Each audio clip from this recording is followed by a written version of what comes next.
Bonsoir à tous, bienvenue dans ce dernier journal de la semaine. Nous sommes le dimanche 22 décembre et voici le sommaire.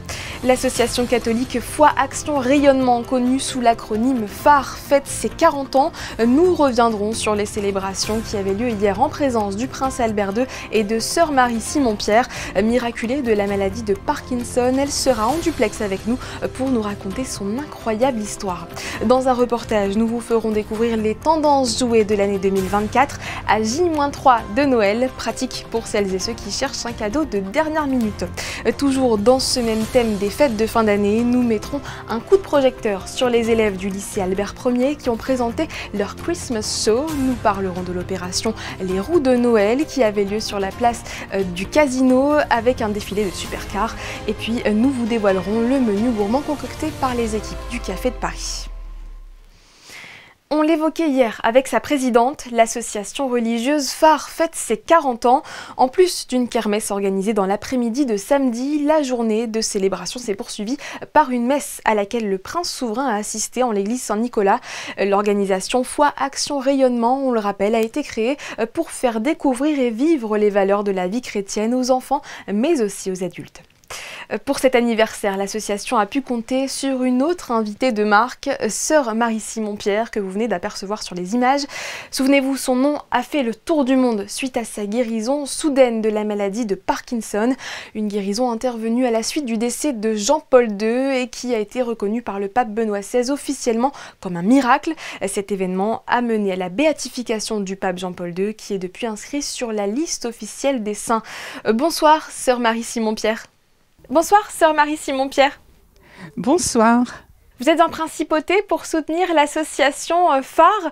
Pourquoi cette organisation vous tient-elle à cœur ? Parce que nous les avons rencontrés pour la béatification de Jean-Paul II le 1er mai 2011 à Rome et que nous avons gardé des liens. Ils sont d'ailleurs passés nous voir il n'y a pas très longtemps à Aix-en-Provence où nous avons rencontré les jeunes du phare.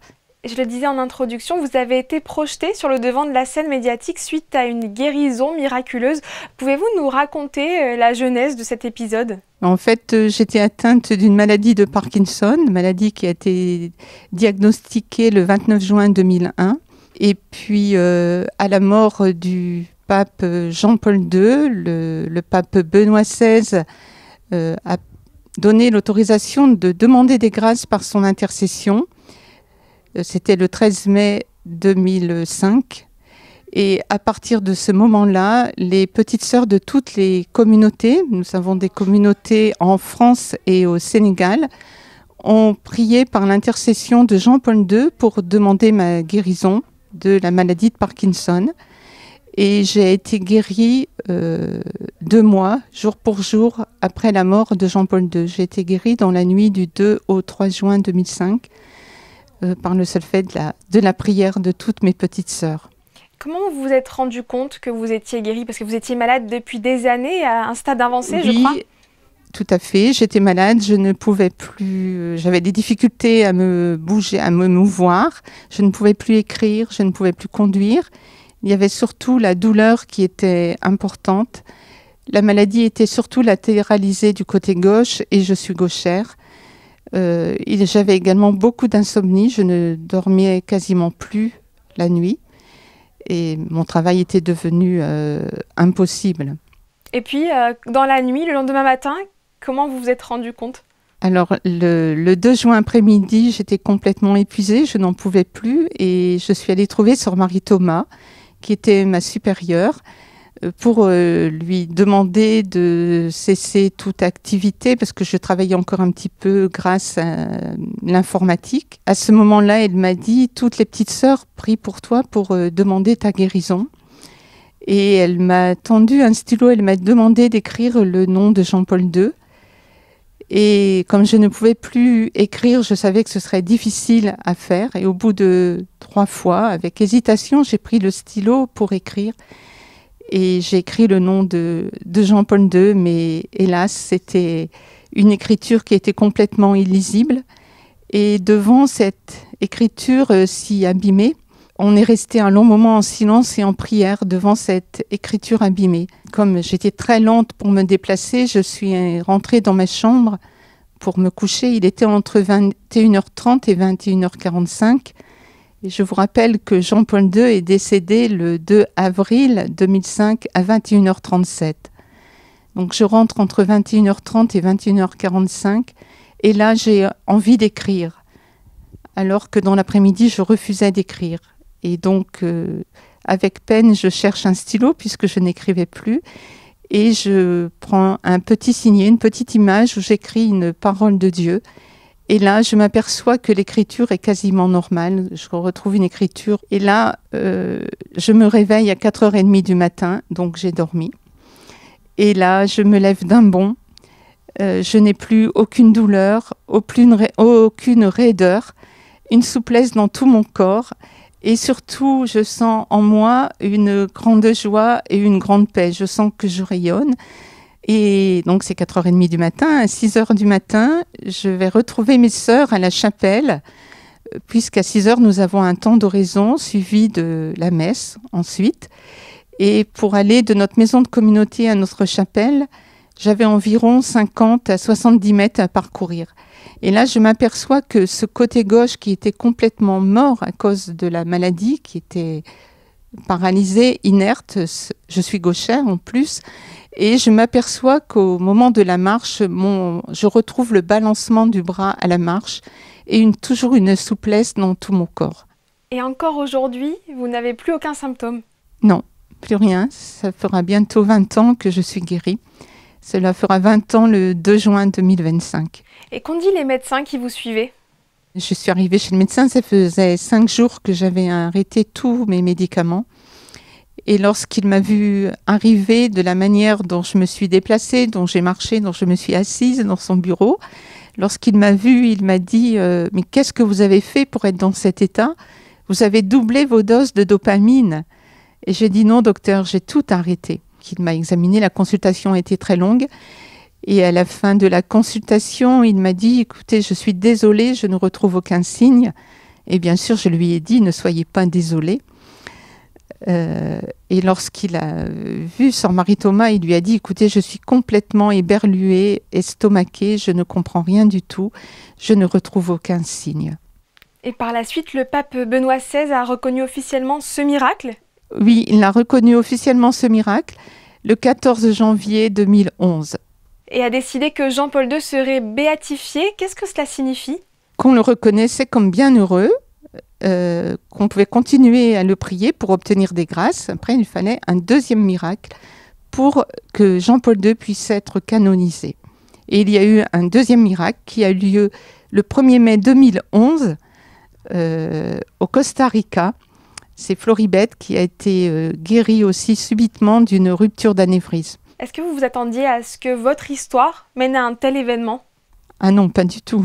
Merci beaucoup, Sœur Marie-Simon-Pierre, d'avoir partagé sur Monaco Info votre extraordinaire histoire. Merci beaucoup. Au revoir. Tout autre chose à présent, les résultats sportifs de ce dimanche, avec d'abord en foot, cette victoire attendue de l'AS Monaco FC cet après-midi face à l'Union Saint-Jean en 32e de finale de la Coupe de France. Au stadium de Toulouse, les hommes d'Adi Hutter se sont imposés face au club de 6e division 4-1. Les joueurs de la Principauté ont maintenant rendez-vous le 5 janvier prochain à Doha, au Qatar, pour tenter de remporter le trophée des champions face au PSG. En basket, Monaco s'est imposé sur le parquet de Limoges, 84-96 hier soir. Une victoire qui permet aux Rouges et Blancs de relever la tête en Betclic Elite 2 jours après leur défaite subie face au Real Madrid en Euroleague. Mis à part le 3e quart-temps remporté par les locaux, la Roca Team a dominé les autres périodes avec un Jordan Lloyd particulièrement inspiré, auteur de 22 points. Prochain match pour l'AS Monaco Basket jeudi 26 contre l'Anadolu Efes. En bref, toujours un nouveau partenariat pour Carlo. L'application de paiement monégasque s'associe à la Fondation Princesse Charlène.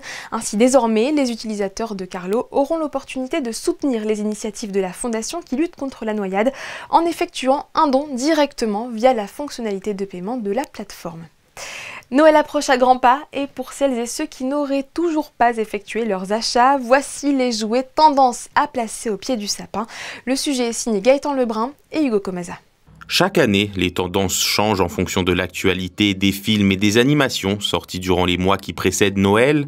Alors pour les retardataires qui n'ont pas acheté les cadeaux des enfants, Rassurez-vous, à Jouet Club Monaco, il y a l'embarras du choix. En cette fin d'année 2024, avec la sortie du film Vaiana 2, tous les jouets, figurines et peluches de l'univers Disney cartonnent. Et pour les parents qui n'ont pas envie de trop se casser la tête, vous pourrez toujours vous tourner vers un classique indémodable, les Lego et Playmobil qui eux cartonnent chaque année. Ce qui a extrêmement bien marché, c'est tous les produits Stitch. Tout nous reste quasiment plus rien, si ce n'est un peu de papeterie. En fin d'année, la Vaiana, qui nous avons reçu un stock un peu tardif, mais qui est parti très très vite. Lego, toujours Lego. Pokémon, toujours Pokémon.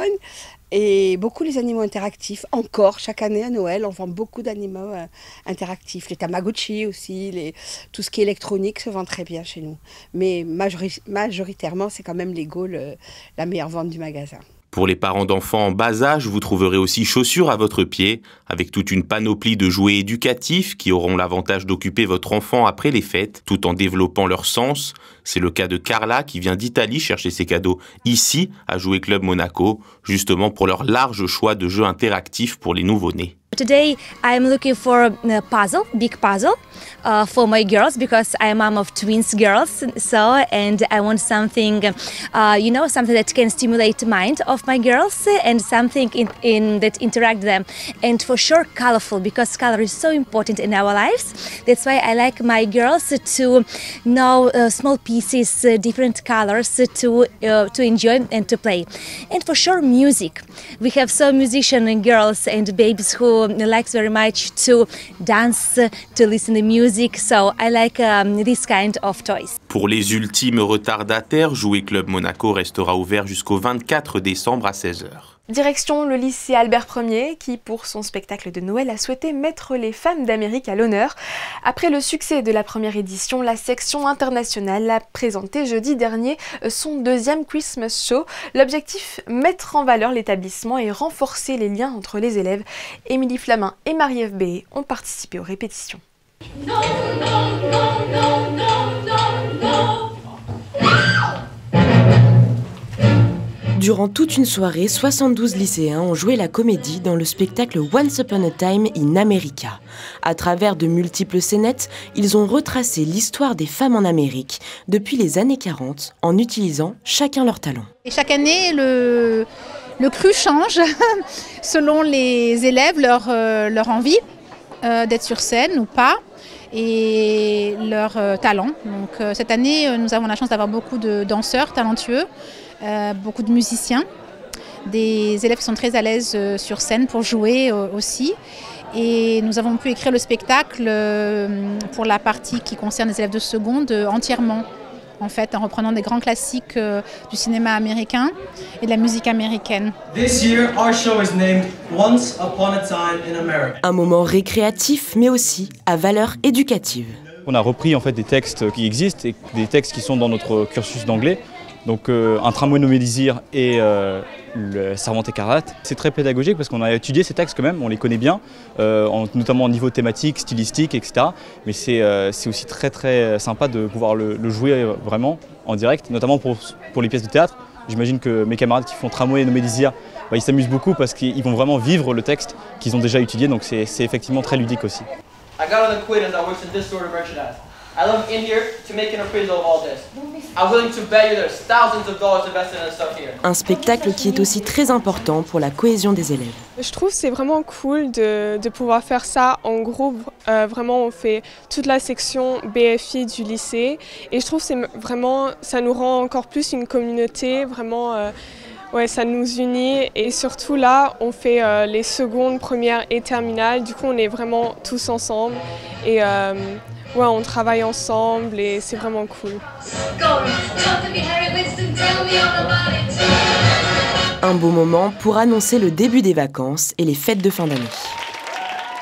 Nous vous parlions dans notre journal de samedi du défilé de Fiat 500 Vintage. Et bien dans le même esprit avait lieu hier soir un défilé de supercars lancé l'année dernière par l'influenceur Armand Mazloumian aux 260 000 abonnés sur TikTok. L'opération Roue de Noël a vu une dizaine de voitures décorées se pavaner sur la place du Casino et ce pour la bonne cause. Récit de Gaëtan Lebrun et Hugo Comasa. Les plus belles voitures de sport de la principauté étaient de sortie hier.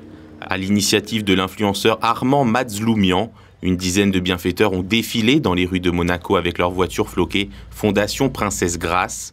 L'objectif de la démarche, récolter des fonds et offrir de la visibilité à la fondation qui œuvre chaque année pour les enfants malades. C'est Armand qui nous l'a proposé l'année dernière. Cette année, ça a pris beaucoup d'ampleur. Et bon, c'est un plaisir, ça met en lumière la Fondation Princesse Grace. C'est vrai qu'on est une petite fondation, assez discrète, on travaille quotidiennement, mais discrètement. Et ça nous met en lumière et puis on a quelques donations à cette occasion. On s'est dit que ça pouvait être sympa de mettre à profit un petit peu nos relations, notre visibilité au profit de la bonne cause pour cette fin d'année. Et du coup on a réuni quelques propriétaires de belles voitures parce qu'on a eu beaucoup de demandes donc ça n'avait pas été évident de pouvoir prendre tout le monde. Et là on va faire une parade entre l'hôtel de Paris et le mythique casino de Monaco où on va distribuer des chocolats aux passants. En collaboration avec la chocolaterie de Monaco et la joaillerie Bogossian, cette deuxième édition des roues de Noël a ramené une fois encore de nombreux donateurs à la Fondation Princesse Grace et a permis à tout un chacun d'amener sa pierre à l'édifice en contribuant à améliorer le quotidien des enfants hospitalisés. Restons sur la place du Casino où le Café de Paris se prépare pour les fêtes. Christine Petit-Homel et Hugo Comaza nous dévoilent le menu préparé par les équipes de ce célèbre établissement de la SBM et en prime l'entremets de l'année. Une bûche chalet imaginée par le chef de l'établissement et qui a gagné les faveurs du jury il y a quelques mois face à toutes les propositions des autres chefs du groupe. Attention, ce reportage risque de vous ouvrir l'appétit. La magie de Noël règne au Café de Paris. L'établissement phare de la SBM se pare de 1001 couleurs et s'apprête à éveiller les papilles. Après un an de rodage, les équipes sont bel et bien prêtes. C'est avec allégresse qu'elles se préparent pour effectuer un service sans fausse note et offrir des mets dignes des plus beaux contes de fées.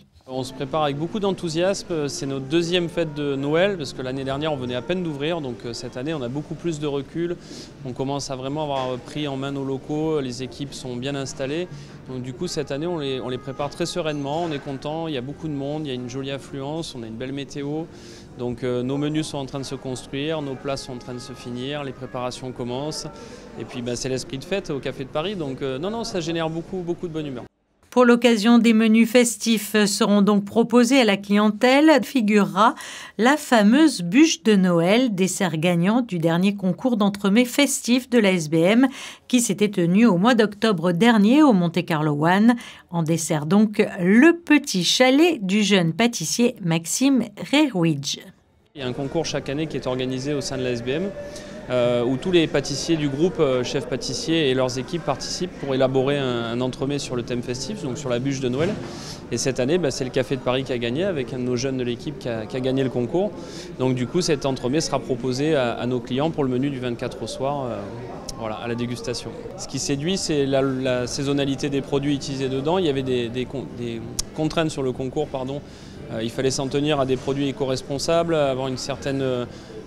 se limiter dans les allergènes, les choses comme ça, donc ça a été très bien pensé et ça a fonctionné. C'est aussi très responsable en termes de réutilisation de produits, de techniques.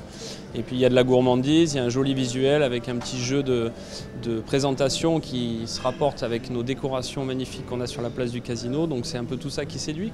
Vous l'aurez donc compris, une bûche de fin d'année gourmande avec des ingrédients de saison, locaux, sans allergènes et qui plus est éco-responsables. Des plats qui mettront en lumière les talents culinaires des équipes de la Société des Bains de Mer et notamment ceux de la nouvelle génération. Le dimanche, nous vous proposons régulièrement de revoir un entretien de la semaine. Parmi nos invités, nous avons reçu le consultant média Nicolas Bermond. Natif de Monaco et fort de son expérience au sein de la NBA, il s'occupe depuis la rentrée de la diffusion des matchs de Betclic Elite et d'Euroleague sur la plateforme de streaming DAZN. L'interview est menée par Émilie Rousseau. Bonsoir Nicolas. Bonsoir. Vous êtes consultant média pour DAZN. Comment cette chaîne, lancée en septembre dernier, est venue rebattre les cartes des droits sportifs ? Alors écoutez, je crois que la priorité pour DAZN, c'est vraiment de faire savoir que c'est le nouveau diffuseur du basket français. C'est une première étape qui est toujours un petit peu difficile, d'autant plus que la Betclic Elite a changé de diffuseur à plusieurs reprises ces dernières saisons. Donc c'est primordial pour DAZN vraiment de montrer que c'est la destination du championnat de France pour ces prochaines années. Ensuite, je pense qu'il y a un petit peu toute une phase d'apprentissage et de montrer à quel point la Betclic Elite est un championnat très attractif. Ça devient un des championnats les plus intéressants à suivre. Donc ça passe par plusieurs choses à la fois. C'est utiliser tous les moyens de communication qui sont possibles, notamment les réseaux sociaux. Il y a aussi un intérêt de la part de DAZN également à mettre en avant le produit Betclic Elite disponible à tous. Donc comme vous savez, DAZN est tout de même une plateforme payante, mais il y a quand même un intérêt à garder une certaine case de gratuité. Donc vous pouvez suivre tous les matchs de Betclic Elite tous les dimanches soirs à 19 h en gratuit sur DAZN. Et après, il faut savoir activer autour des événements phares de la saison qui sont le All-Star Game, les playoffs, les finales. Et également, il y a de nouveaux événements qui ont été créés cette saison, comme le Young Star Game, qui se déroulera en janvier prochain à Paris et qui mettra en avant les nouveaux talents de ce championnat. Et bien évidemment, DAZN sera le diffuseur officiel de cet événement. On l'entend, c'est très stratégique de développer la visibilité du basket sur un territoire comme la France. Alors écoutez, oui, je pense que c'est un secret pour personne pour dire que la France est devenue un véritable vivier et vraiment un booster une puissance du basket mondial. Quand on voit les résultats des équipes nationales, que ce soit les équipes masculines ou féminines, quand on voit l'attrait de la NBA pour les jeunes talents, quand on voit les performances en Europe avec Monaco et Paris qui sont depuis hier soir co-leaders de l'Euroleague, c'est quelque chose d'assez exceptionnel. Donc voilà, je pense qu'il y a vraiment un momentum qui se passe actuellement en France sur lequel il faut savoir capitaliser. Le basket est le deuxième sport le plus pratiqué en France après le football, avec 800 000 pratiquants. Donc c'est important, au-delà de la pratique également, de continuer l'aventure. Et ça se passe, je pense, également à travers les médias et la visibilité qu'on va donner au sport. Je pense qu'il y a toujours ce décalage qui existe entre l'engouement qu'il y a par rapport au sport et la visibilité que peuvent en donner les grands médias. Donc, vous savez, moi je crois beaucoup au storytelling. C'est quelque chose qu'on a fait énormément via la NBA ces dernières années, que la NBA a très bien compris. On a vu l'engouement qui a accru de la Formule 1 grâce au documentaire Netflix. Donc voilà, je pense qu'il faut se poser la question de savoir quelle histoire on veut raconter à travers ces joueurs et ces clubs. Et puis, il faut que les grands médias puissent jouer le jeu pour mettre en avant ces histoires et en parler le plus haut et le plus fort possible et en être surtout très fiers. Et on le précise, vous, Nicolas Bermond, c'est votre expertise que vous apportez au sein de cette chaîne parce que vous avez derrière vous des années d'expérience au sein de la NBA. Alors oui, c'est possible. Vous savez, je travaille toujours pour la NBA en plus de DAZN, donc c'est pas moi qui vais vous dire de suivre un championnat plus qu'un autre.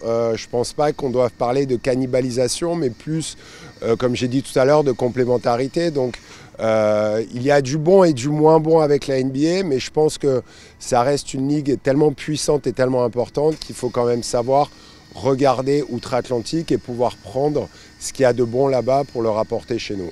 Petite parenthèse, Nicolas Bermond, vous êtes originaire de Monaco, vous avez grandi ici. Quel regard Exactement. vous portez sur l'évolution du basket monégasque ?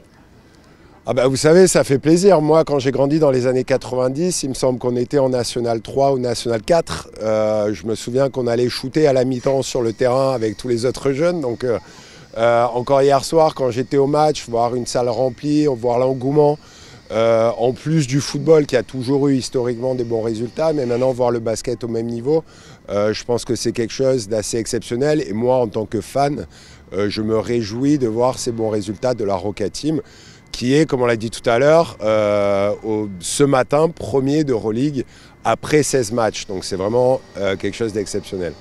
Eh bien, merci beaucoup Nicolas Bermond d'être venu partager votre expérience sur notre antenne. Merci. Merci à vous.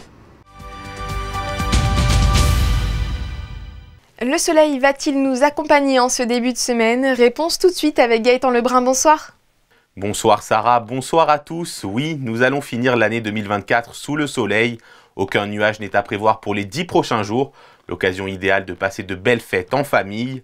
Demain, les températures seront de 4 degrés le matin et 12 l'après-midi. Et demain, lundi 23 décembre, nous fêterons la Saint-Armand. Merci Gaëtan, ce journal touche à sa fin, merci pour votre fidélité. Ne manquez pas demain la sortie d'un nouveau podcast Monaco Info. Geneviève Berthy reçoit Samuel Vuelta-Simon. Il reviendra sur ses nouvelles missions au poste de secrétaire d'État à la justice qu'il occupe depuis septembre dernier. De mon côté, j'aurai le plaisir de vous retrouver le week-end prochain. D'ici là, passez une excellente semaine et bien sûr, un bon réveillon.